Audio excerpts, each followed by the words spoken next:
Welcome back to Who Dat. It's Michael coming to you live from deep space. And it works if you're watching this, if you're listening to this. I've got an AI generated background behind me. Looks like I'm floating in deep space.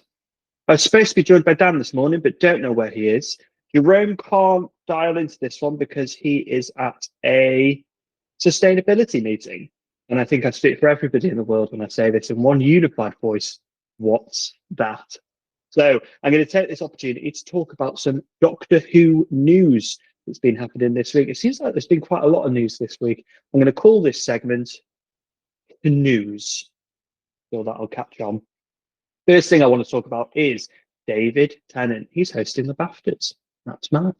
But David Tennant has come out there's been an article that I can see here from yahoo.com. Didn't realize that still existed. In which he's been talking about the 14th Doctor and also a potential return to Doctor Who, which seems, quite weird to say, fresh off the 60th, where he came back to the role for 3 very special episodes.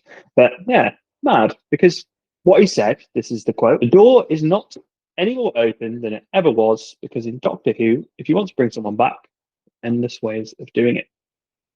Tennant told Radio Times of the end of the 14th Doctor's story in The Giggle, which saw the Doctor bi-generate into a simultaneous 15th incarnation of themselves.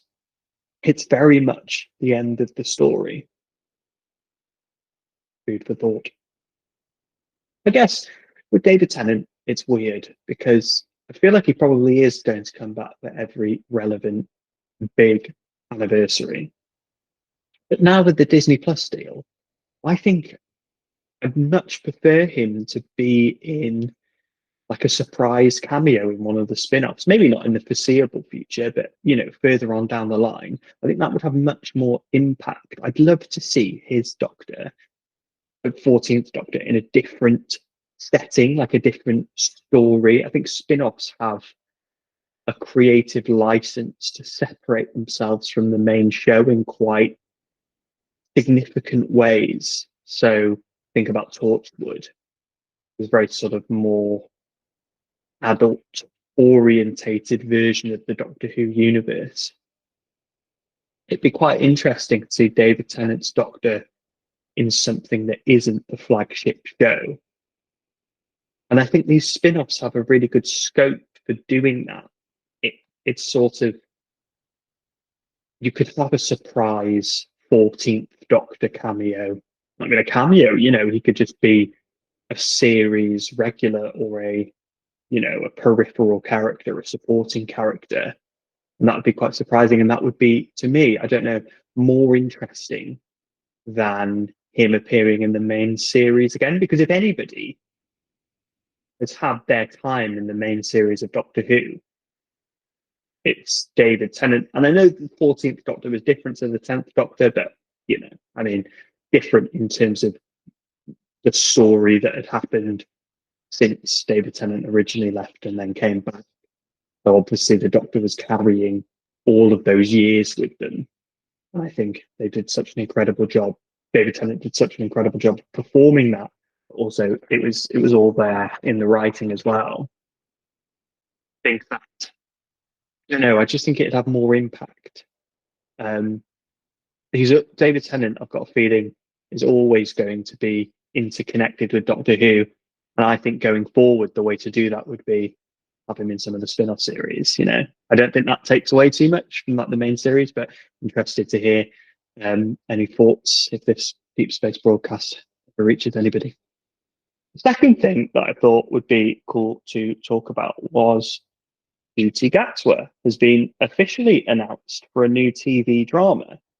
And that piqued my interest because I can't remember the last time a serving Doctor was publicly cast in something else as seemingly meaty and time-consuming as a TV drama, especially as the lead. Ncuti Gatwa is quite interesting because I was recently watching Masters of the Sky and he appears in that, albeit sort of, in more of a supporting character role. But I mean, he is everywhere at the minute. He's obviously a really in-demand actor. We got the sort of, I think I'm right in saying he got the Doctor Who role after he was cast in Barbie. So Barbie probably did so much for his career. And yeah, very, very interesting that he's been cast in this sort of lead TV drama as the lead, should I say. And I was just thinking about time constraints. I mean, I know nothing about TV production. However, I imagine that's going to be quite an intense task to undertake whilst filming Doctor Who. That raises some interesting questions. Is the 15th series of Doctor Who, or sorry, I should say the second series of this new generation of Doctor Who, will he stay for only two series? I mean, I could see it happening. We were talking last week on the podcast how maybe the tenures of the Doctors will get a little bit shorter because there's so much room now and space and spin-off opportunity to bring them back in sort of more cameo supporting role performances, which I think would be quite cool. And I think just adds to the Doctor Who universe.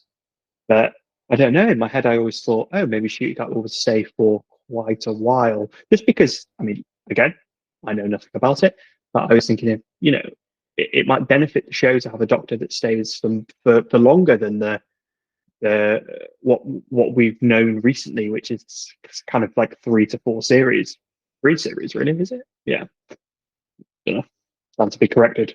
But yeah, I wonder. I wonder what your thoughts are. I'd love to hear your thoughts in the comments. I think, do we? Yeah, I wonder. Maybe he'll stay. Maybe he won't stay. I just think it's quite interesting that he's been cast as the lead and that's been announced publicly, which is very, very strange. And there's been no, as far as I can see, there's been no talk in sort of the online community about that and about what that means for Doctor Who. I think Doctor Who is a very intense show to film, so I doubt you could do both at the same time. But then again, we know that Doctor Who bent over backwards to accommodate him whilst he was filming the final series of Sex Education. So maybe that's just how they do it now, and maybe the pre-planning that they've done in the past few years to give Doctor Who a steady release schedule going forward. We had the barren land of Jodie Whittaker's final episode through to the 60th anniversary. And during all that time, they were working hard in making sure that there was going to be a consistent release schedule every year and spin-offs, all these rumored spin-offs to sort of just pad out the universe, make it much more of a sort of, make sure that it's kind of always on somewhere, somehow. Yeah, maybe that planning has given the actors license to be able to go off and do other things while still being in Doctor Who, maybe. Very interesting to think about. There's been lots of news this week, but they were just the two things that sort of stood out for me. So yeah, if you're watching this, if this manages to reach you, I'd love to hear your comments in the comment section. What do you guys think? Do you think David Tennant should return? If he returns, where should he return? Should he return in the main series? Should he return in spin-offs? Did he return at all? And then, yeah, what about Ncuti Gatwa? What do you think is going on there? Do you think it is just a 2 series deal? Or do you think that production has just become a little bit lighter and everybody can go off and do other things? And well, that's me signing off and see you next time.